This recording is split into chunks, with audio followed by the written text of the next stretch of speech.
বলছি, কি বলার কথা কি বলছি, আর কি ভাবার কথা কি ভাবছি। স্বাধীনতা 54 বছর পরে আজ প্রচন্ড লজ্জার বিষয় যে আমাদের দাঁড়াতে হয়েছে নারীর অধিকার নিয়ে। আমরা আজ এখানে বাংলাদেশ জাতীয়তাবাদী ছাত্রদল সমবেত হয়েছি কেন?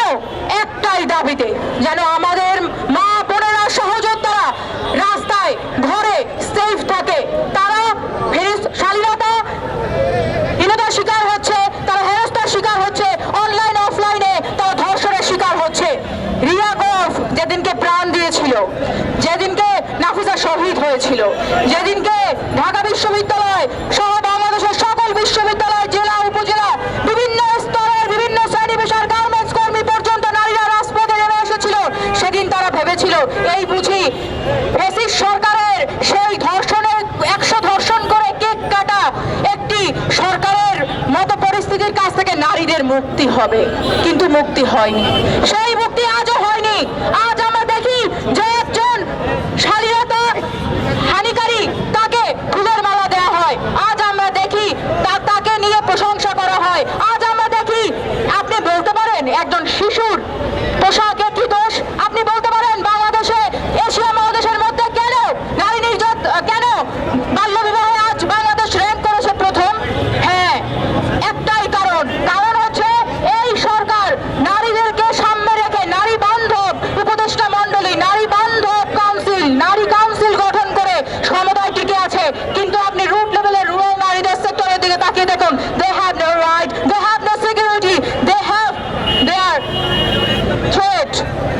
কর্মজীবী থেকে শুরু করে ঘরের মধ্যে থাকা নারীরা কেউ আর সেফ নয়। মাগুরা জাসিয়ার যে নৃশংস ধর্ষণের ঘটনা ঘটেছে, সত্যিকার অর্থে তারই প্রতিবাদে এবং সারা দেশে নারীদের প্রতি যে সহিংসতা নির্যাতন অব্যাহত রয়েছে ধারাবাহিকভাবে, তার বিচার সুনিশ্চিত করার দাবিতে এবং আপনার বিগত সময়েও যে নারীদের প্রতি যে ধরনের সহিংসতা ধর্ষণ ঘটনা ঘটেছিল, সেই বিষয়গুলোকে স্পষ্টভাবে আইনের সুশাসন সুনিশ্চিত করতে হবে।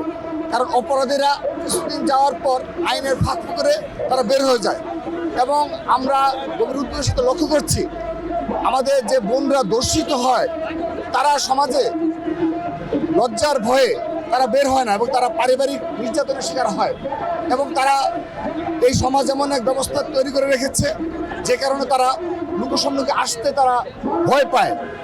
অপরপক্ষে যারা অপরাধী তারা কিছুদিন যাওয়ার পর জামিনে বের হয়ে নির্বিঘ্নে তারা চলাফেরা করে।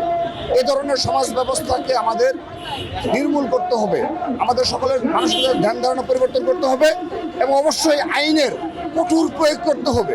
কারণ 2 মাসে তদন্ত শেষ হওয়ার আমাদের আইন রয়েছে, তদন্ত শেষ হয় না, আবার রয়েছে 6 মাসের মধ্যে বিচার কাজ শেষ করা।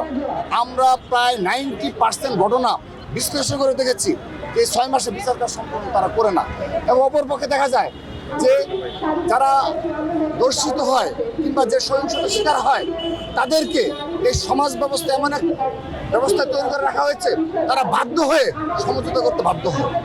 তো আসিয়ার এই ঘটনার মাধ্যমে আমরা এর কবর রচনা করতে চাই, আমরা এই ধরনের সমাজ ব্যবস্থার কবর রচনা করতে চাই। দাবি হচ্ছে যে এই যে খুন, হত্যা, ধর্ষণ, নিপীড়ন এবং অনলাইনে নারীর প্রতি সকল ধরনের হেনস্থা এগুলো যেন বন্ধ হয় এবং আমরা যে একটা জুলাই বিপ্লব হয়েছিল যে বৈষম্যের বিরুদ্ধে, এখনো যদি সেই বৈষম্য থেকেই যায়, নারীরা সেই সহিংসতার শিকারই হয়, তাহলে আর কি পরিবর্তন আসলে? আমরা চাই ওই বিচার প্রক্রিয়া যেন আরো গতিশীল হয়, প্রশাসন যেন নিষ্ক্রিয় থেকে সক্রিয় হোক এবং এই বিচারগুলা আরো দ্রুত গতিতে হোক। আর এটার জন্য বাংলাদেশ জাতীয়তাবাদী দলের বিবৃতি সবসময় সুনির্দিষ্ট।